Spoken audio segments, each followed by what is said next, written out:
Hi hello ನಮಸ್ತೆ ಎಲ್ಲರಿಗೂ. ಮಳೆ ಬರ್ತಾ ಉಂಟು ನೋಡಿ, 2 ದಿವಸ ಆಯಿತು ಮಳೆ ಉಂಟು ಸ್ವಲ್ಪ. ಹಾಗೆ ಮಕ್ಕಳು ಕೂಡ ಇವಾಗ ತಿಂಡಿ ಎಲ್ಲ ತಿಂದು ಸ್ಕೂಲಿಗೆ ಹೋಗಿದ್ದಾರೆ. ಹಾಗೆ ಮಕ್ಕಳು ಹೋದ ನಂತರ ನಾನು ಕೂಡ ತಿಂಡಿ ಎಲ್ಲ ಮಾಡಿ ಇವಾಗ ಅನ್ನ ಬೇಯಲಿಕ್ಕೆ ಇಟ್ಟಿದ್ದೇನೆ ಗ್ಯಾಸಲ್ಲಿ. ಅಂದರೆ ಇವತ್ತು ಚೈನಾ ಪಟ್ಟಲ್ಲಿ ಮಾಡುವ ಅಂಥೇಳಿ ಒಲೆ ಮಾಡಲಿಕ್ಕೆ ಸ್ವಲ್ಪ ಉದಾಸೀನ ಆಗ್ತಾ ಉಂಟು. ಮಳೆ ಬರ್ತಾ ಉಂಟಲ್ಲ, ಹಾಗೆ ಒಂಚೂರು ಬೋರ್ ಆಗ್ತಾ ಉಂಟು. ಹಾಗೆ ಸ್ವಲ್ಪ ವಾಯ್ಸ್ ಕೂಡ ಹೋಗಿದೆ ನನ್ನದು, ಗಂಟಲು ನೋವಾಗಿ. ಹಾಗೆ ನನಗೆ 1K ಸಬ್ಸ್ಕ್ರೈಬರ್ ಕೂಡ ಆಗಿದ್ದಾರೆ. ತುಂಬ ಖುಷಿ ಆಗ್ತಾ ಉಂಟು. ಹಾಗೆಯೇ ನನಗೆ ಸಪೋರ್ಟ್ ಮಾಡಿದವರಿಗೆಲ್ಲರಿಗೂ ತುಂಬ ಥ್ಯಾಂಕ್ಸ್ ಅಂತ ಹೇಳ್ತಾ ಇದ್ದೇನೆ. ಇವಾಗ ಒಂದು ಸಣ್ಣ ಸ್ಟೆಪ್ ಹತ್ತಿದ್ದೇನೆ, ಇನ್ನೂ ಕೂಡ ಸ್ಟೆಪ್ ಹತ್ತಲಿಕ್ಕೆ ಉಂಟು. ಹೀಗೇ ನಿಮ್ಮ ಸಪೋರ್ಟ್ ಬೇಕು ನನಗೆ. ಹಾಗೆ ಇನ್ನು ಪದಾರ್ಥ ಮಾಡಬೇಕು. ಪದಾರ್ಥಕ್ಕೆ ಏನು ಪ್ಲ್ಯಾನ್ ಆಗಲಿಲ್ಲ, ನೋಡಬೇಕು ಏನು ಮಾಡೋದು ಅಂತೇಳಿ. ಹಾಗೆಯೇ ಇವತ್ತಿನ ವಿಡಿಯೋ ನಿಮಗೆ ಇಷ್ಟ ಆದರೆ ಲೈಕ್ ಮಾಡಿ, ಅದೇ ರೀತಿ ಕಮೆಂಟ್ ಮಾಡಿ ಹೇಳಿ ಹೇಗೆ ಬಂದಿದೆ ಅಂತೇಳಿ. ನಂತರ ನೀವು ನನ್ನ ಚಾನಲ್ಗೆ ಸಬ್ಸ್ಕ್ರೈಬ್ ಮಾಡದಿದ್ದರೆ ಸಬ್ಸ್ಕ್ರೈಬ್ ಕೂಡ ಮಾಡಿ. ಬನ್ನಿ ಇವತ್ತು ಏನೆಲ್ಲ ಆಗ್ತದೆ ಅಂತೇಳಿ ನೋಡುವ.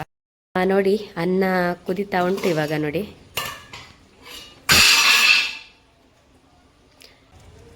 ಇವಾಗ ಇದನ್ನು ಬಾಕ್ಸಲ್ಲಿ ಹಾಕುವ. ಇನ್ನೊಂದು 2 ಗಂಟೆ ಬಿಟ್ಟು ನೋಡಿದರೆ ಉಂಟಲ್ಲ, ಅನ್ನ ರೆಡಿ ಆಗ್ತದೆ. ಇದೊಂದು ಇದ್ದರೆ ತುಂಬ ಸುಲಭ ಆಗ್ತದೆ ನೋಡಿ. ಒಲೆ ಮಾಡಲಿಕ್ಕೆ ಉದಾಸೀನ ಆದರೆ ಈ ರೀತಿ ಮಾಡಿದರೆ ಆಯಿತು. ಅಷ್ಟು ಒಳ್ಳೆ ಆಗೋದಿಲ್ಲ ಮಾತ್ರ ನನಗೆ. ಒಲೆಯಲ್ಲಿ ಮಾಡಿದರೆ ಒಳ್ಳೆ ಆಗ್ತದೆ ಅನ್ನ. ಮತ್ತೆಂತ ಮಾಡೋದು, ಒಮ್ಮೊಮ್ಮೆ ಮಾಡಬೇಕಾಗ್ತದೆ. ಹಾಗೆ ಇವಾಗ ನೋಡಿ, ಮೀನನ್ನೆಲ್ಲ ತಂದು ಇವಾಗ ಕ್ಲೀನ್ ಮಾಡಿ ಎಲ್ಲ ಇಟ್ಟಿದ್ದೇನೆ. ನೋಡಿ, ಅಡವು ಮೀನು, ಇದರದೊಂದು ಪದಾರ್ಥ ಮಾಡಬೇಕು. ತುಂಬ ಟೇಸ್ಟ್ ಆಗ್ತದೆ, ಒಳ್ಳೆ ಸಾಫ್ಟ್ ಮೀನಿದು. ಇಲ್ಲಿ ನಾನು ಯಾವುದೇ ವಿಡಿಯೋವನ್ನು ಮಾಡೋದಿಲ್ಲ, ಅಂದರೆ ನಾನು ಇವಾಗ ಗ್ರೈಂಡ್ ಮಾಡಿ ಎಲ್ಲ ಇವಾಗ ಡೈರೆಕ್ಟಾಗಿ ಕುದಿಲಿಕ್ಕೆ ಇಟ್ಟಿದ್ದೇನೆ. ನೋಡಿ, ಇವಾಗ ಮಸಾಲೆ ಕೂಡ ಒಳ್ಳೆ ರೀತಿಯಲ್ಲಿ ಕುದೀತಾ ಉಂಟು. ನಾರ್ಮಲ್ ನಾನು ಯಾವಾಗಲೂ ಫಿಶ್ ಸಾರು ಮಾಡುವ ರೀತಿಯಲ್ಲೇ ಮಾಡಿದ್ದೇನೆ. ನಾನೊಂದು ಅಡವು ಮೀನಿನ ವಿಡಿಯೋ ಕೂಡ ಹಾಕಿದ್ದೇನೆ ಮುಂಚೆ. ಹಾಗೆ ಇವಾಗ ಕುದಿ ಬರ್ತಾ ಉಂಟು. ಇವಾಗ ನೋಡಿ, ಮೀನನ್ನು ಕೂಡ ಇವಾಗ ಹಾಕ್ತಾ ಇದ್ದೇನೆ. ಇನ್ನು ಮೀನು ಬೇಯುವವರೆಗೂ ಇದನ್ನು ಕುದಿಸಿ ತೆಗೆದ್ರೆ ಆಯಿತು. ತುಂಬ ರುಚಿಯಾಗಿರುವ ಮೀನು ಇದು, ತುಂಬ ಒಂದು ಸಾಫ್ಟಾಗಿ ಉಂಟು. ಇದನ್ನು ಹಾಕಿದ ನಂತರ ಜಾಸ್ತಿ ಸೌಟೆಲ್ಲ ಹಾಕಲಿಕ್ಕೆ ಇಲ್ಲ, ಇದು ಹುಡಿ ಆಗ್ತದೆ. ಹಾಗೆಯೇ ನೋಡಿ, ನಾನು ಇವಾಗ ಎಲ್ಲ ಮೀನನ್ನೆಲ್ಲ ಹಾಕಿ ಇದನ್ನಿನ್ನು ಬೇಯಿಸಿ ತೆಗಿತೀನಿ. ನಾನು ಉಪ್ಪೆಲ್ಲ ಆಲ್ರೆಡಿ ಮುಂಚೆನೇ ಹಾಕಿದ್ದೇನೆ. ಹಾಗೆಯೇ ಇವಾಗ ಒಳ್ಳೆ ರೀತಿಯಲ್ಲಿ ಒಮ್ಮೆ ಇದನ್ನು ಮಿಕ್ಸ್ ಮಾಡಿ ಇದನ್ನು ಇವಾಗ ಮುಚ್ಚಿ ಕುದಿಲಿಕ್ಕೆ ಇಡ್ತಾ ಇದ್ದೇನೆ. ಹಾಗೆಯೇ ನೋಡಿ, ಅಡವು ಮೀನಿನ ಸಾರಂತೂ ಇವಾಗ ರೆಡಿಯಾಗಿದೆ. ಮೀನು ಕೂಡ ಬೆಂದಿದೆ ಇವಾಗ ನೋಡಿ. ಜಾಸ್ತಿ ಟೈಮ್ ಏನು ಬೇಡ ಈ ಮೀನು ಬೇಯಲಿಕ್ಕೆ, ಬೇಗನೆ ಬೇಯ್ತದೆ. ಹಾಗೆಯೇ ನಾನು ಇವಾಗ ಅನ್ನ ಕೂಡ ಇಲ್ಲಿ ಬಡಿಸಿದ್ದೇನೆ. ನೋಡಿ, ಪದಾರ್ಥ ನೋಡಿ ಸೂಪರಾಗಿ ಬಂದಿದೆ. ಪರಿಮಳ ಕೂಡ ಹಾಗೆ ಘಮ ಘಮ ಅಂತ ಆಗ್ತಾ ಉಂಟು. ನಮ್ಮ ಕಡೆ ಈ ರೀತಿ ಒಂದು ಮೀನಿನ ಒಂದು ಪದಾರ್ಥ ಇದ್ದರೆ ಸಾಕು, ಬೇರೆ ಏನು ಬೇಡ. ತುಂಬ ಚೆನ್ನಾಗಿ ಊಟ ಮಾಡಲಿಕ್ಕೆ ಆಗ್ತದೆ ನೋಡಿ. ಇನ್ನು ಊಟ ಮಾಡಬೇಕು. ಇನ್ನು ನಾನು ಊಟ ಮಾಡಿ ಆದ ನಂತರ ವಿಡಿಯೋ ಕಂಟಿನ್ಯೂ ಮಾಡ್ತೀನಿ.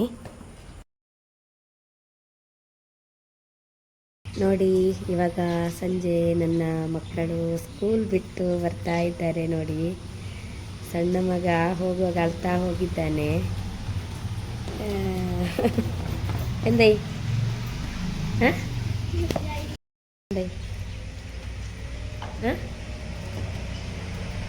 ಬಿಲ್ಲಡ್ತ ಸಾಲ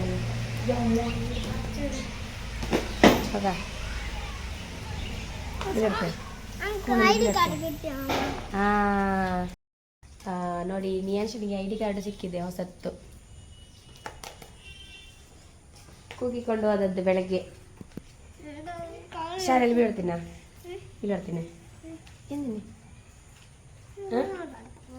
ಏನೇನೆಂತ ಬರ್ನದೆ. ಹಾಗೆ ಇಲ್ಲಿ ಚಹಾ ಇಟ್ಟಿದ್ದೇನೆ ಮಕ್ಕಳಿಗೆ. ಹಾಗೆ ಮಕ್ಕಳಿಗೆ ಬೆಳಗಿನ ತಿಂಡಿ ಇತ್ತು, ಮಸಾಲ ರೈಸ್ ಮಾಡಿದ್ದೆಲ್ಲ, ಅದನ್ನು ಕೊಟ್ಟೆ ನಾನು. ಹಾಗೆಯೇ ಚಹಾ ಇಟ್ಟಿದ್ದೇನೆ, ಇವಾಗ ಚಹಾ ಕುಡಿಬೇಕು. ಹಾಗೆಯೇ ಇವತ್ತಿನ ಒಂದು ಸಣ್ಣ ವಿಡಿಯೋ, ಜಾಸ್ತಿ ಮಾಡೋದಿಲ್ಲ. ಹಾಗೆ ನಿಮಗೆ ವಿಡಿಯೋ ಇಷ್ಟ ಆದರೆ ಲೈಕ್ ಮಾಡಿ, ಅದೇ ರೀತಿ ಕಮೆಂಟ್ ಮಾಡಿ. ಹಾಗೆ ನನ್ನ ಚಾನಲ್ಗೆ ಸಬ್ಸ್ಕ್ರೈಬ್ ಮಾಡಿ, ಸಪೋರ್ಟ್ ಮಾಡಿ. ನೆಕ್ಸ್ಟ್ ಒಳ್ಳೆ ಒಂದು ವಿಡಿಯೋದಲ್ಲಿ ಸಿಗ್ತೀನಿ. ಅಲ್ಲಿವರೆಗೂ ಎಲ್ಲರಿಗೂ ಬಾಯ್.